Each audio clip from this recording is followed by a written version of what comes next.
teaser. We love working with each other, and coming home at the end of the day, seeing the family and Jess is, that's what you do it all for.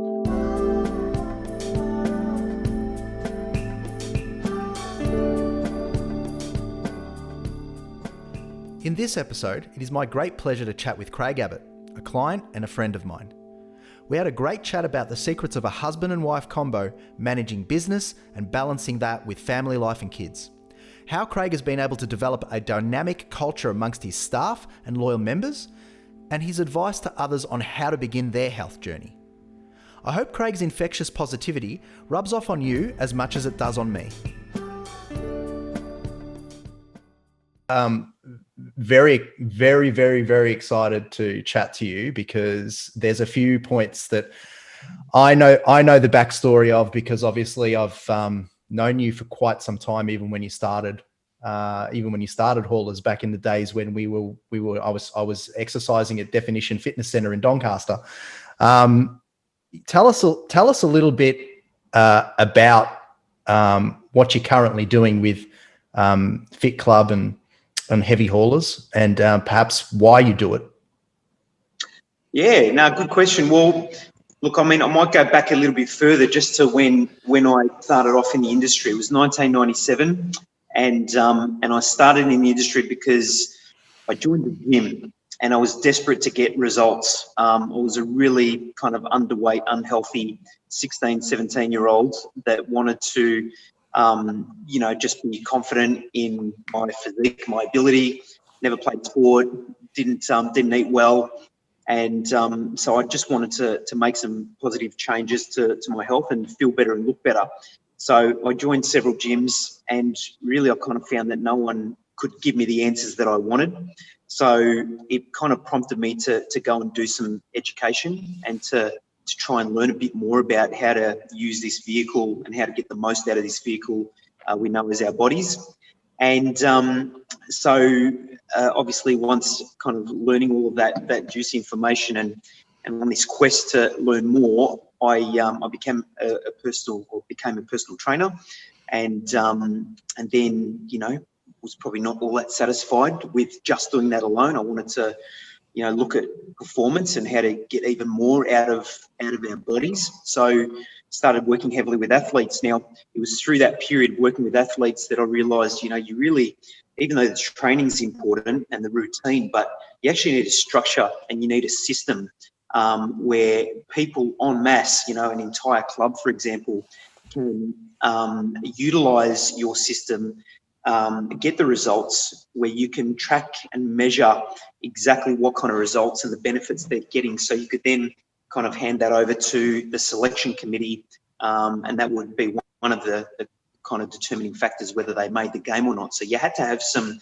kind of real rules around how you captured data, and so therefore your whole program had to be really well thought of and really well planned and structured. So it was probably after learning all of these skills and in trial and error and further research and study, I thought, geez, you know what, there's actually nothing systemized, structured, progressive, self-paced, something that connects people in the exercise space for, kind of the average everyday person. And so Haulers was created, Heavy Haulers, and really what we wanted a really predictable routine that members could join. And so we thought, geez, okay, training outside, especially in Melbourne, unpredictable weather. I didn't want it to be a boot camp. I wanted a little bit, or much, better than that in terms of, the service that we would offer in terms of feedback, results, safety, individualization, and community. So I thought, well, okay, let's go undercover. Let's utilize a space which is currently not being used, and that is the undercover car parks in some of the shopping centres. So we started at the Pines. Now, obviously, Haulers, that's the Pines Shopping Centre in Doncaster. For those of you that don't know it, yep. And with respect to Heavy Haulers itself, can you give maybe just a small little teaser as to what us crazy people are doing at 5 to 6 a.m. in the morning? Yeah, well, Haulers is just a program that involves I mean, first of all, it's a routine. So it's a 3-week program that you join. Everything's very structured, what you're doing, how you're doing it, the work to rest ratios, everything's kind of a very well structured program. And essentially we're using objects such as tyres, benches, sandbags. We're using these objects as training tools, and we're obviously using them as a load for drag-based movement. So, it might be, an example might be 4 stations on a particular day, 2 minutes of work, 1 minute of rest, and your objective is to, drag that tyre, whether it's pushing, pulling, marching forwards or backwards, side to side, all different kind of, directions loaded with that tyre. And your objective is to simply, in week 1, learn the technique, set a benchmark, and you're recording on your score sheet exactly how far you travel with that load.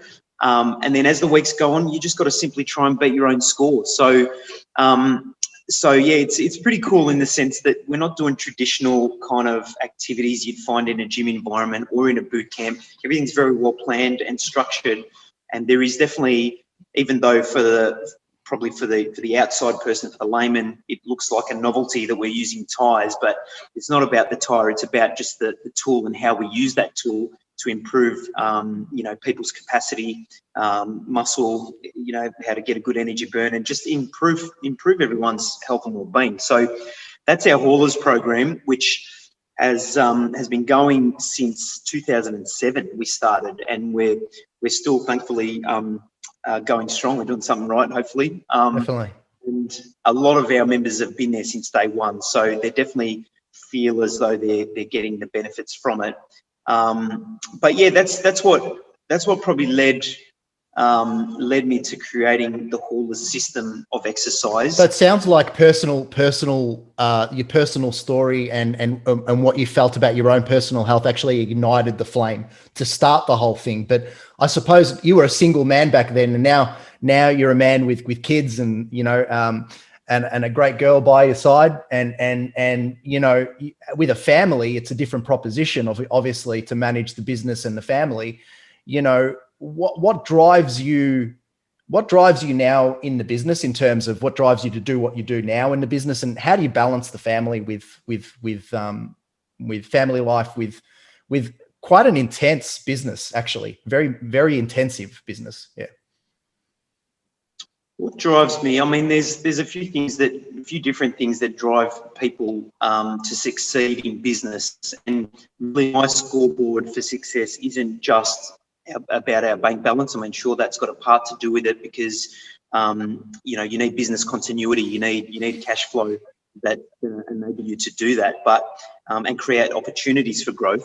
But for me, it's about helping people and making sure that people are actually getting the benefits, and you're actually helping have a positive impact on people's lives. I mean, for me, when I started, if I had a facility or a coach or someone who could kind of give me the answers I was looking for with certainty, then that would have been hugely valuable to me, and it would have fast-tracked, my journey to a large extent. So now it's about, okay, I've gone and learned this. How do I educate people and give them the answers they want, and give them tangible benefits so they can have a better life, so they can feel more confident, comfortable in their own skin, improve capacity, all of the things that we, more energy, sleeping better, more positive outlook on life, all of the things that, or the benefits that can come from regular exercise in a tight community environment where there's a lot of common grounds. So for me, you're always striving to, improve that experience for people, I think. And it's relentless. Just because you've got a good formula doesn't mean that it can't be better, and that you can't always find, other ways of doing things that are more efficient and effective, where people can definitely reap the rewards and get the benefits. Yeah, and when it comes to you, like you've already said on numerous occasions, a few things I want to unpack with you. We talked about resilience and positivity, but there's also, in speaking to my business partner, and James obviously very well, we were thinking, what are we going to discuss with Craig? And the first thing that came to mind when I think of Craig and the Haulers and Fit Club sort of scenario is culture. So culture seems to be this word that's just like an enigma. When we come to train with you and in the programs that you set, there is this feeling and this sense of community, strong sense of community. There's this feeling and sense of order and purpose. And it's quite, it's strange to say, because you wake up, you're quite bleary-eyed in the morning, and you're struggling to even look at yourself in the mirror, let alone train. But you go in there and you train, and everyone's kind of got this energy about them. And in the early days, I used to always feel that, it was, you were largely responsible for that. But I've actually seen that change from just being there. And even if you're not there, I still feel that same energy now. So could you sort of talk us through what do you think culture is, and how do you kind of harness it? Because you seem to be doing it very, very, very much practically in your business. Yeah, I think culture is maybe a word that might be misunderstood by some businesses. It's not something, I think, that can be forced, or something that is contrived in many ways. It's, for us, I know that our culture is very strong and our community is very connected because of common ground. We've got commonality. We're all up at 5:30 in the morning. We're all in the trenches together. We're doing the same exercises. There's no mirrors to shift your focus and make it more a selfish kind of, hobby to take on, like you would find maybe in a gym environment where there's mirrors everywhere and you kind of, you're doing your own thing. You got your pods in. You're unapproachable.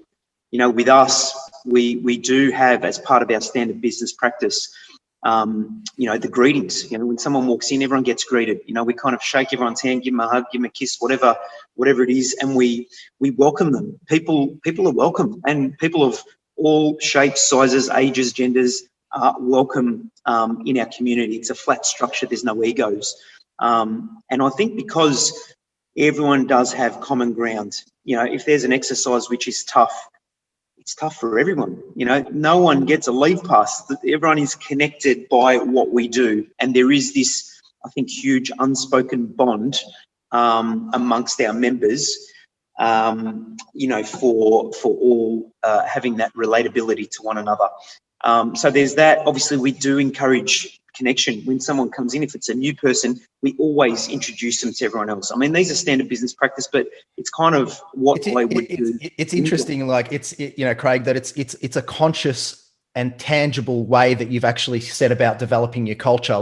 You've as an individual, what it takes to set up a relationship, and it's seemingly that what you've done is you've actually systemized and procedurized some of these very human traits into your business. So the business feels like a human in and of itself. So, you talk about, as an example, I felt that that's a very genuine thing when people would come up to us and greet us in the morning, even though I didn't even want to greet myself, to be honest. At times have been so tired, but this sort of process that you put in place, it's very deliberate, isn't it, Craig, in terms of the culture?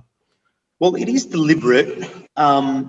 But it's genuine. I think, both Jess, my wife, and my wife and myself, we are like that anyway, and we try and attract and recruit team members that are also that way inclined. I mean, it's no good if we have a trainer on board who is very closed and who is not approachable to our members, because this isn't like a gym in the sense that, that people come and go as they please. We know everyone on a first name basis. There's no member numbers. It's your name. We get the spelling right every single time. There's a one-on-one connection, and we absolutely make sure that all of the staff are calling everyone by their first name. You're an individual here. You're definitely not a number. You're part of the family. You're part of the Haulers family. And Phiit Club, the new kind of venture that we just recently started, is no different. It will obviously have a few more, flexibilities in terms of when you can train and what you're doing, but it will be run exactly the same. Everyone will feel like they're part of a community, and this is why we've called it Phiit Club, because you are part of a club, and the club is defined by what everyone's doing. We're all doing common things. We do have purpose.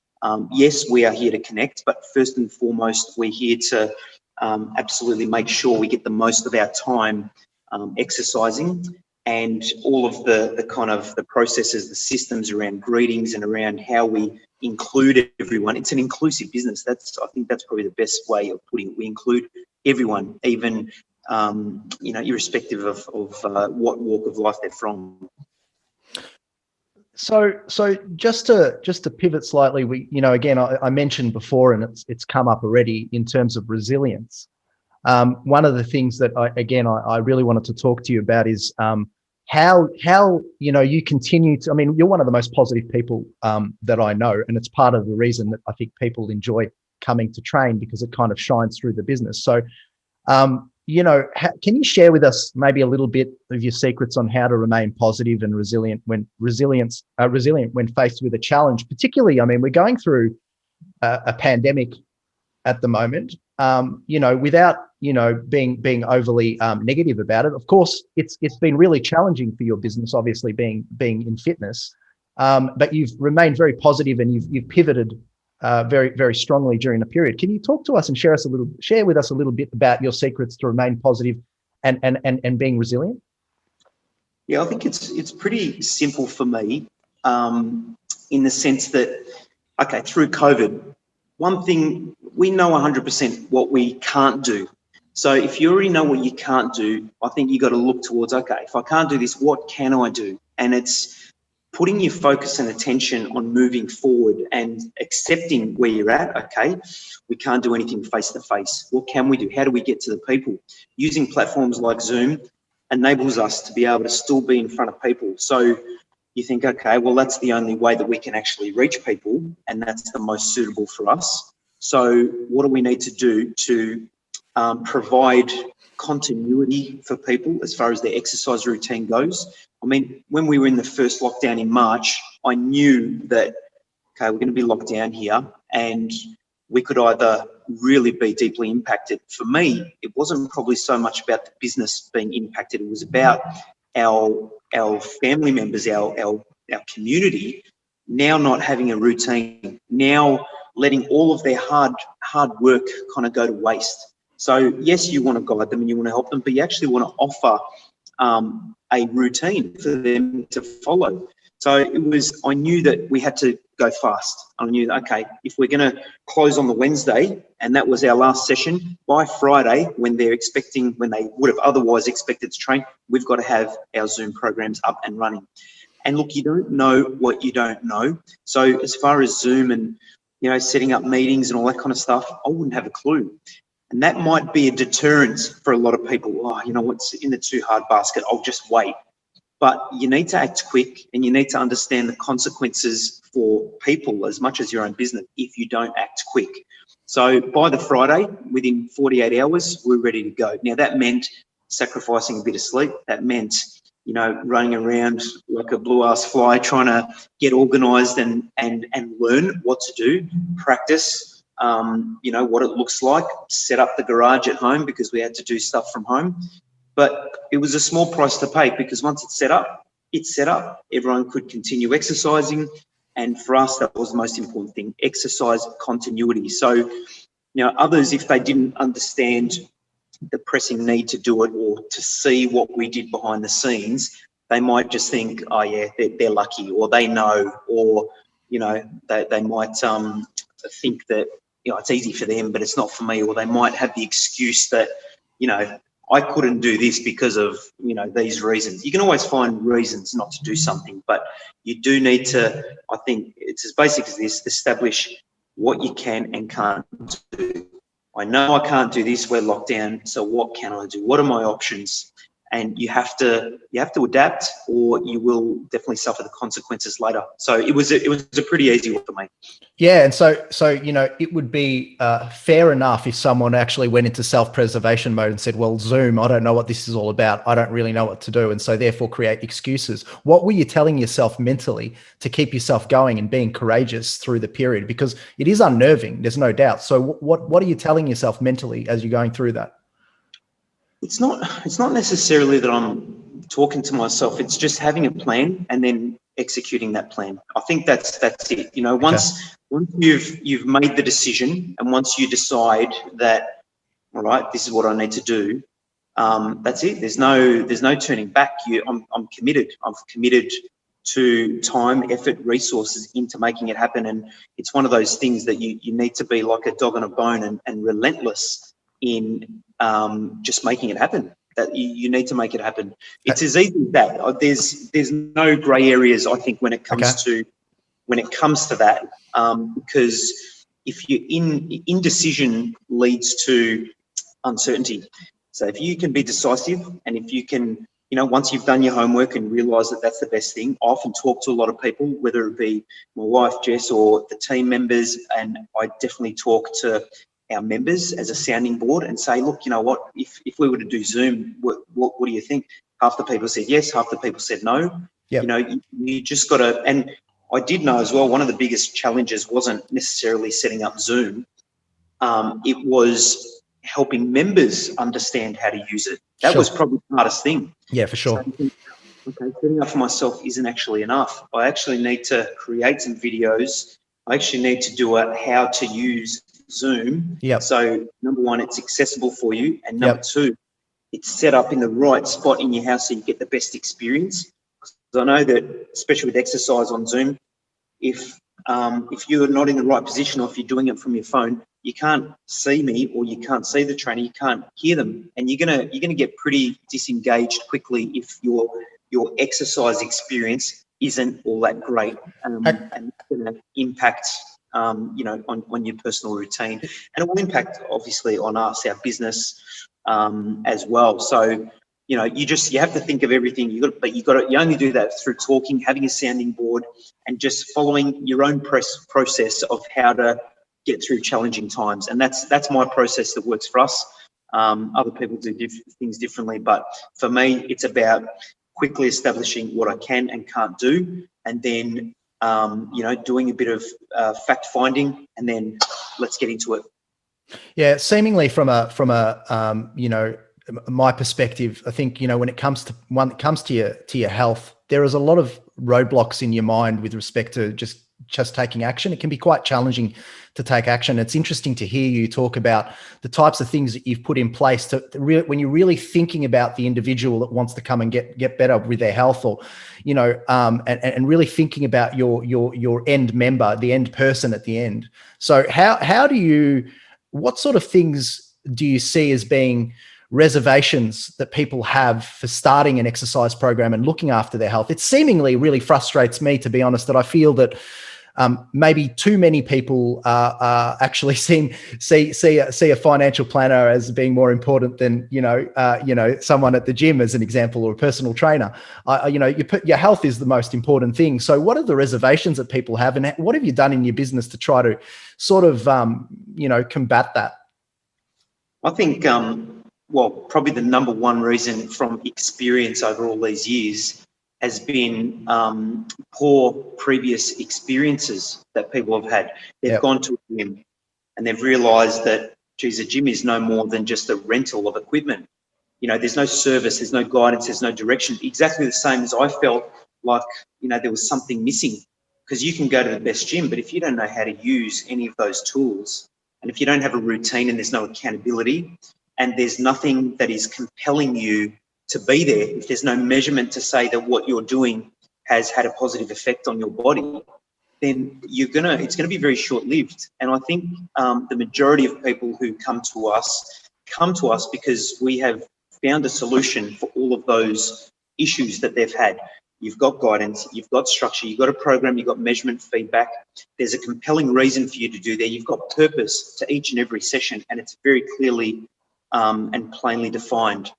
It's in layman's terms. We've made something that is really quite scientific, easy to comprehend and understand to any person, whether they be,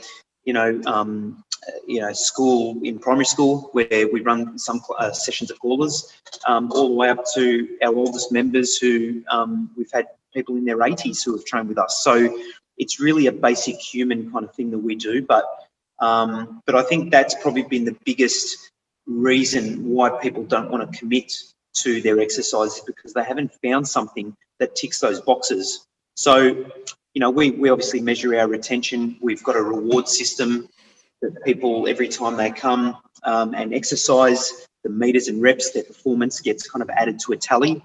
And that also gives people a higher purpose. You know, you have people who are saying, geez, I can't wait to get my 1,000,000 meters and reps milestone. And that there is a huge badge of honor. There's recognition for it. So I think all of those things have probably helped our members maintain their routine for the long haul, no pun intended, whereas a gym probably just doesn't offer that. And I'm not saying that, I'm not bagging gyms whatsoever. There's obviously a place for them in there, but it does attract a certain type of person. Correct. And even you back in your days of bodybuilding, you know, you love the gym, but you had purpose. You had a goal in mind. You had Correct. something that you were aiming for. So yeah, I found once that goal of, when I was doing the bodybuilding was sort of, gone around competitions and things like that. Once that was gone, I found that my want to continue to go was diminished a lot. And over time, my mindset changed from one of, this being a sport for, achievement to being something more of a lifestyle change. Yes. So I think that's what your programs really kind of deliver. But I was actually thinking, a lot of, our listeners are business owners, very time poor, perhaps over time, it's kind of very, very insidious, the battle of the bulge and perhaps even just being generally unhealthy. It's an insidious thing that happens over time and creeps in, becomes something that becomes very challenging. But it's always kind of sitting there. You reflect on it as you look in the mirror every day. What do you tell people with respect to how to just make a start if it's become, a major problem, which it essentially is in Western society. It's a major problem with obesity and stuff like that, particularly in the United States, as we know. So, what is it that you think you could, what tips could you give to actually get people thinking about making a start? I think to get started, you obviously, there has to be some sort of a desire for you to make a change. And that desire will come from, similar to me when I started, I wanted the answers. I wanted to feel better about myself. I actually wanted to change. I know through, years of experience, let's say one of our members has referred someone, but that person genuinely didn't want it. I know that person is going to not be here for the long term. I know it because there's no desire. They actually don't probably want to or feel the need to improve their health. And that's cool. But I think there needs to be a desire, and the desire's got to come around education. If we can educate people about, the dangers of carrying too much body fat, visceral fat in particular, if we can let people know that if they don't, look after their bodies, that they're going to be paying for it later, and it's going to come in the form of pain, restriction, lack of mobility, lack of independence. No one wants those things. So if you can kind of educate people that it's really important you look after your body. We're not asking you to train 15 hours a week. Just form a routine that suits your lifestyle, but make it a priority. Because this is our bodies. We need to look after them. This is the vehicle we live in, and once we start to get sick, injured, ill, life's not anywhere near as enjoyable. So, education is very important. But in terms of, if people come to us, we kind of know if they knock on our door, then we know that we've got someone who is wanting to change, and then we will absolutely match their enthusiasm and give them all the education, the support that they need to follow the routine. But you have to create, routine, healthy habits. You absolutely need to. And I think holding people's hands and managing their expectations in saying that, look, it will be for the first week or two while you form these healthy habits and get into a routine, it's going to be challenging. But once you're through that, it will be a lot easier. So stick with it, prioritize your fitness, try not to, your health, your nutrition, all of that kind of stuff, and try not to, book in times where you're going to have to cancel more sessions. If you're not an early morning person, even though it's probably better to exercise in the morning, if you're not early morning, don't do it into a morning program. If you I feel like you're speaking to me. If you know that you work long hours, don't enroll in an evening program, because you're forever going to be missing sessions that there has, far more negative consequences, Yep. to your health, or to more than just your health, because then you think, geez, it's actually not working. So instead of looking at your routine and changing it, most people will just put it in a too hard basket. Yeah, look, I tried that and it didn't work. I've got too many distractions and I'm not a morning person. You can hear all your own excuses all day, but once you make a decision, you got to commit. It's as simple as that. For sure. I mean, just as a financial planner, it's kind of embarrassing to say there's been periods of time in my life where I've overspent and probably wasn't practicing what I preach. Has there been times in your business where you've actually compromised your own health for the sake of, and it can be mental as well, mental health, in terms of just like being so busy or pursuing profitability or just being overrun? Have been periods in time where you've kind of felt like you got the balance wrong? Yeah, looking with any new kind of business venture or new structure, I have, put in kind of my heart and soul and all the resources at my disposal, mainly my time and or money, into making it happen. And sometimes that has had a negative impact, probably more so on the business, and possibly just not seeing the family enough. But there are things that at the time, you do your homework and you realise, what, we actually need to do it because the alternative is far worse. So, you tip in everything and you get it done. And that definitely sometimes comes at a cost. But I think when you've got a business, you're not just, you're committed not just to paying the bills and all that kind of stuff, but putting food on the family putting food on the table for your family, making sure that all of your members that have supported you and been there on the journey are being serviced and that they're not missing out. There's a lot of people that you are kind of responsible for, accountable for. So when I put on the leadership hat, or the person that is responsible, when I put on that hat, I absolutely make sure I do it.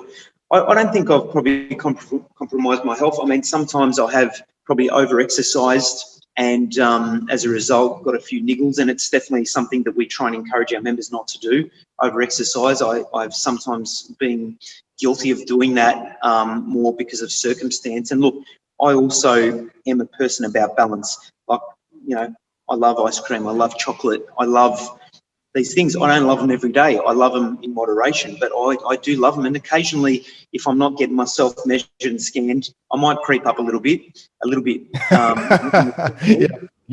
more than what I'd like, but always keep myself on a relatively short leash and try and, lead by example and keep myself on a short leash. But look, we're all human, and it's all about balance as well. Sometimes when you work a long day, 16 hours, and maybe you don't have food accessible. Okay, you go to the food court because it's handy, and there's not that many great choices in there. So you have the best of a bad situation, and that would be something that I would, not try and educate any of our members. But that's the reality of it, isn't it?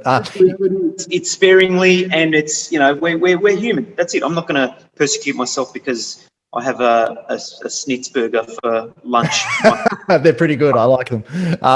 You talked of Jess a number of times, and I always sit there in awe when anyone can work with their wife, their partner. And I just think you guys look, seemingly from the outside, look like peas and carrots. So, maybe like James and I, James being my wife. Just wondering, considering he's your brother, that's a concern. Yeah, it is a bit of a concern. Yeah. But I just kind of wondered, like, how does that go for you? How do you manage that? How does Jess manage that with you? And you've obviously got kids, and it would be challenging, no doubt. We are very lucky in the sense that we do work very well together, and I guess we're used to spending so much time with each other that we enjoy each other's companies. We know what our red buttons and green buttons are, and we do want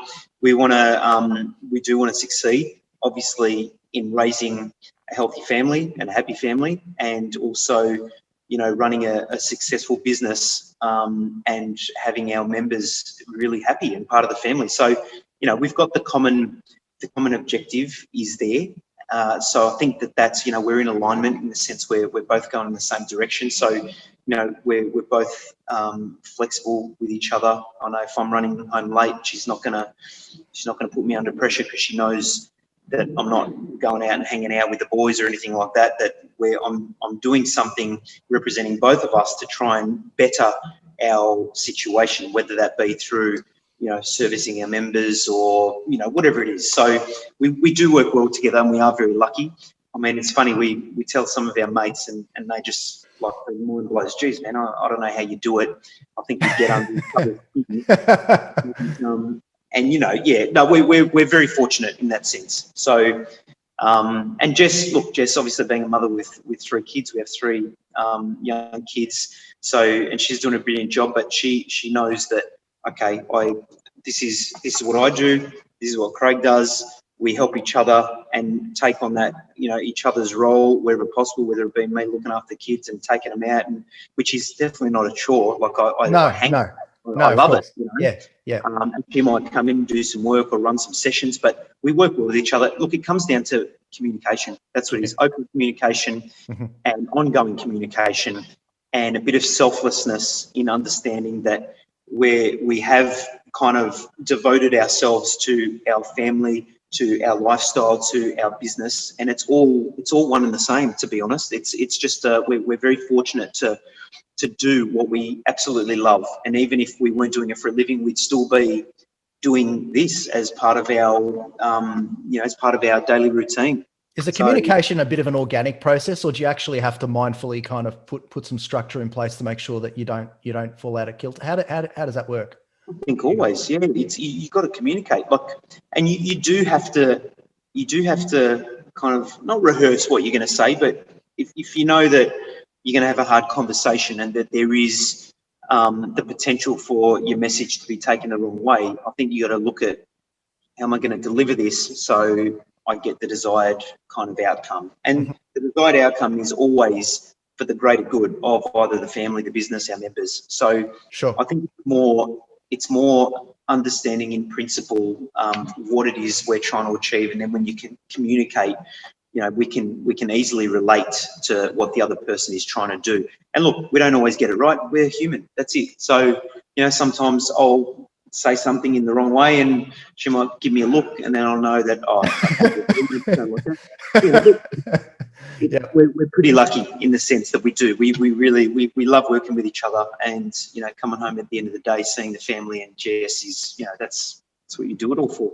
Well, that's the secret sauce, listeners. It's not often, and I think it requires, I think there's a bit of organic there, innate sort of stuff going on, but also a bit of conscious decisions that are being made as well to make sure that happens. I feel certainly the same way with respect to, working with James. He probably tolerates more, puts up with more than I do, to be honest. But no, I can't see that. Oh, thanks, Craig. Thanks, Craig. When I say leading a family, what does that mean to you? Like, how does your business contribute to that? Does your business contribute to that, if at all?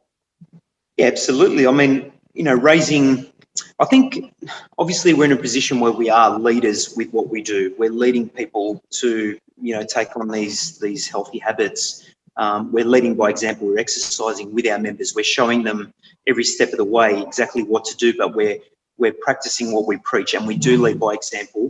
And I think that's part of it.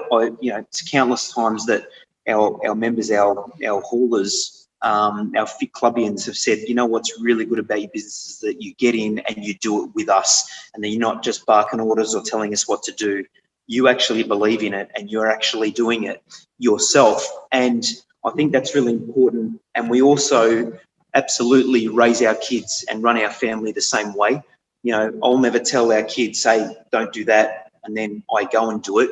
Without, and in the case I do, it's going to be with an explanation. It's not just going to be saying, hey, don't do that. Why not, Dad? Because I said so. It's going to be, well, the reason why is this, this, and this. It's about education. It's about trying to, improve, the people that you're working with. I think that's one of the main roles of a leader, is to really define what it is that you're trying to do, show them the impacts and the consequences of that particular behaviour or routine, And I think that's a large part of leadership. But, you know, we pretty much run the household with our family and raise our kids the same, very similar way we run our business. And, you know, we include the kids, we include our parents in everything we do as well. And I think that's really important. You know, I don't think, I mean, everyone who knows Jess and I, they know our kids, they know our parents, both sets of parents. You know, we really do. This is the clan, you know what I mean? We include them in everything. And, you know, I think that's a nice thing to do from a self-fulfilling perspective, because, you know, people identify with the kids as being, that's it. This is the Haulers family. That's it. So it's nice. Yeah, that's how we kind of do it. So when you think about leaving a legacy and you think about your 3 kids, what do you want them to pick up from you? Like, if you could, you know, like, what do you really want them to have learnt from what you're doing? And Well, Joe, we've got 3 venues. I've got 3 kids. So perfect. In 10 years' time, when they're, you must have a good financial advisor. That's it. Ari's going to be running Marvel Stadium, Ebony's going to run Doncaster, and Electra's going to run Chadstone. So that's the that's fantastic. If we can, I mean, we have included the kids in our community. You have. All of our members know the kids. Yep. The kids are used to being around lots of people. They're confident to talk to people. They're seeing all of these healthy habits and happy people as a result of that. They're learning what, you know, I guess right from wrong in terms of you know, communicating in a group and building their confidence. Man, if they can take some of those skills and apply them in everyday life, in their workplace, whether they do work for us and take on, or not even work for us, whether they work in the business, the family business, and run the venues or not, they'll at least have that skill set, and that there will hopefully give them, you know, a lot more opportunities. You know, if you can talk, if you can relate, and if you've got that warmth, and you can communicate with lots of different types of characters, whether they be young, old, male, female, you know, from all walks of life, people with tattoos. I mean, we're all just humans. So we just want to make sure that that they're not scared to be able to, you know, talk to people. That's probably a really important thing. Yeah. You know, one of the themes that I like to talk about, and I'm going to be trying to talk about in this podcast, is a little bit about, you know, just doing, you know, what are the things that you used to do when you were a kid that maybe weren't palatable to either your parents or your teachers and so on, that you've actually reflected on, and as you gotten older, you thought, well, actually, this is kind of a positive trait, and, you know, it's helping me in the business or in my life. You know, is there anything that you kind of remember as a kid that you were, that you found now to be a real kind of strength? I don't know. I was probably a little rat bag as a kid, but yep, I can imagine. We have a bit of a different kind of upbringing because Dad was, you know, in the corporate world, and we moved several times from state to state. So we never really had more than probably a 2 or 3 year period where we're at the same school. We never really got to become part of a social group, and when we did, obviously after a year or 2. You'd have all your friends, you know, you'd be part of your group, and then you'd up and leave. And it was a really difficult period, you know, especially probably back then. There was a lot more bullying and there was a lot of stuff like that. I wasn't so much a victim of it, but you really did have to establish yourself and try and make friends with groups that were already friends. It was hard, but I think out of that, I learned some skills of how to kind of, you know, mingle with people, and how to fit in. I think fitting in is probably the key thing, because you do feel isolated, lonely, vulnerable. You do feel all of these feelings, which aren't all that nice to feel. And look, same thing. I thought, geez, do I want to feel lonely, miserable, and depressed, or do I want to get on with it? All right, here's what I can do, and here's what I can't do. So same kind of philosophy. So it's kind of informing your kind, you know, the way that you're super positive, and the way you control the controllables, and also you kind of talked about that, with the community, that you want them to feel included. And it seemingly there seems to be some synergy between what you've actually experienced in the past and what you're actually doing in your business.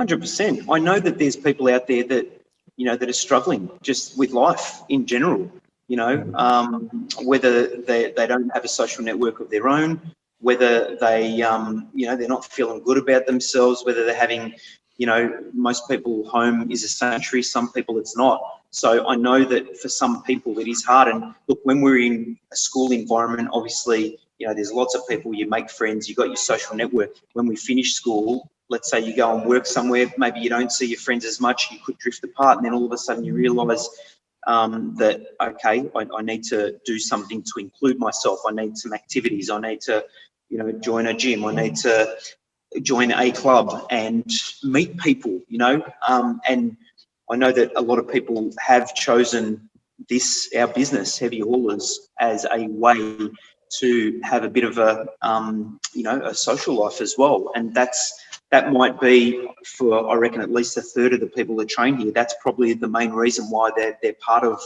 our kind of community, because it is a community. They're respected, they're included, they're genuinely liked. Even if someone joins us and they are a little bit depressed, they're maybe a little bit, I don't know, they don't have social graces, to say it nicely. After 2-3 months, you see a rapid change in their behaviour, the way they communicate. Some of the things that they might say before thinking, they realise that, you know what, I actually shouldn't have said it that way. And then they improve. You improve as a person because you're now in a community. It's not just a selfish kind of thing. We're all here because we want to be here, not because we have to be here. And we definitely try and include and, connect people. So someone comes in for the first time and we know that, they're not used to the group setting. Maybe they're mega embarrassed or they're really nervous. We try and give them some comfort and connect them. And as soon as you see that familiar face 2, 3, 4 times, all of a sudden, you're sparking up conversation. You feel like you're part of it. And we want everyone to feel like they belong to something, because they do genuinely. Well, getting to the final parts of the pod, I'm just kind of thinking, you've done a lot of changing. You've done a lot of innovating. You're very, very creative. You come up with programs. You daydream and programs, from my understanding. What's still to do, Craig? What keeps you up at night? What's the plan? I don't know. For me, it's about casting a bigger net and trying to make what we do accessible and affordable to far more people that I know would benefit from it. And this is not just from a business, financial growth perspective whatsoever. It's about, we know we've got a good system, not only the business system, the program, the exercising, but the connectivity. And how do we get more people engaged?